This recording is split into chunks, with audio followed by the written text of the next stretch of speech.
Welcome to Canada. Welcome to your new home. I know for the next 2 weeks you will be busy and you will have a lot of things to do. I'm going to give you some tips of what I did and what I have learned when I arrived here in Canada, so stay tuned.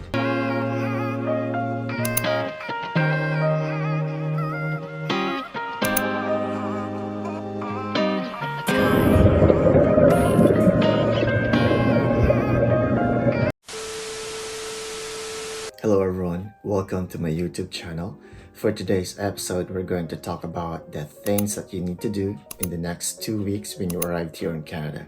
So let's get started. The first thing and the most important thing that you have to do is to keep your COPR. What is COPR? COPR is the confirmation of your permanent residency here in Canada. So in the port of entry, the immigration officer will give you that copy. When you sign in, the date, the time, the details when you arrived here in Canada. It is very important because you will receive your permanent resident card for about 6 weeks. So when you apply for government card or government documents, they will need that copy and also your passport. So please bear that in mind. The second thing that you have to do is to secure your social insurance number or your SIN. It is very important for you to have that because you need that in order for you to get a job and also for you to access the government benefits and programs. An SIN is a 9-digit number, and please be advised that it is just a paper copy, so please do not just put it everywhere because that is a very important document. In order for you to get the SIN, just go to any Service Canada Center and just bring your passport and your COPR or your confirmation of permanent residency. Aside from your social insurance number, you also have to obtain your government health insurance card because you will receive that at least 90 days. So it is very important for you to have it. And in order for you to know the location of how to get the government health insurance card, I'm going to put the link on the description below.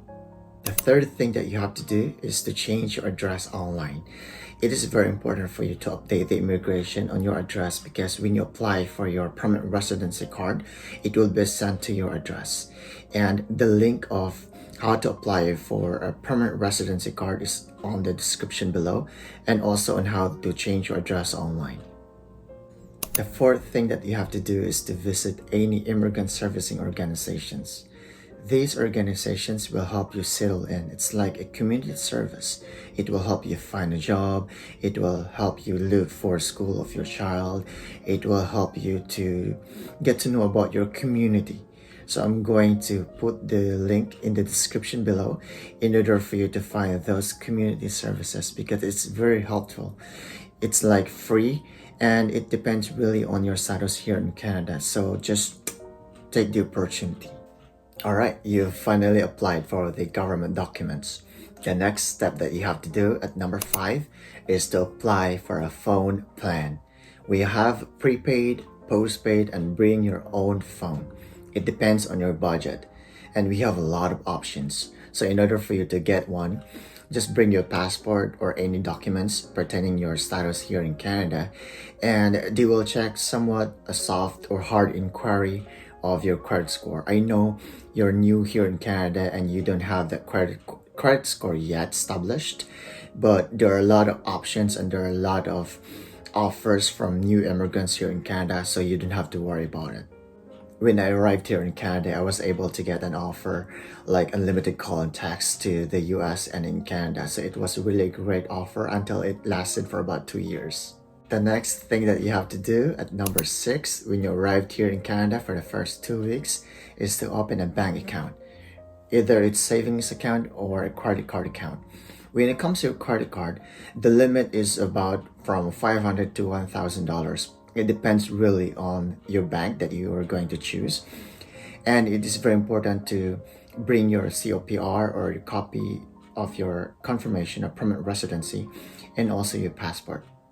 After a year that I have used my credit card with good standing, the bank offered me to increase my credit limit.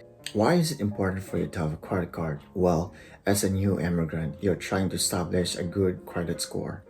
In my previous video, I have talked about credit score, so just check that out. At number 7, Be aware of scam. Well, believe it or not, when I arrived here in Canada, I don't know that we have a lot of scam here. So if you're not expecting a call from someone, like your job that you're applying to, do not answer it or do not give any information regarding your status here in Canada, or else you're screwed. Just be aware of any numbers that are trying to call you. I'm not trying to scare you here, but Canada is a very good place to live.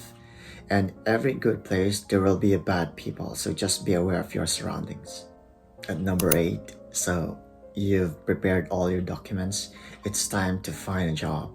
So prepare your resume and visit the job website searches like Indeed, LinkedIn, Monster.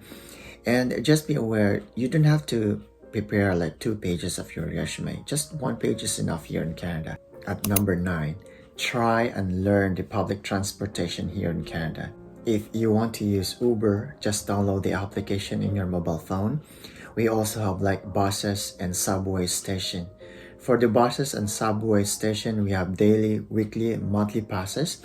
So I'm going to put the link on the description below in order for you to know more about it. The last thing that you have to do when you arrived here in Canada for the first 2 weeks is to save. Yes, when you are new in a different country, you feel like you have a lot of money. But when you spend and spend and spend every day, and then you realize, where's the money now? So just be aware of your spendings and be aware of your savings because you will need it in the future. Thank you guys for watching. I hope you guys enjoyed the video, and please don't forget to subscribe to my channel, and see you again soon.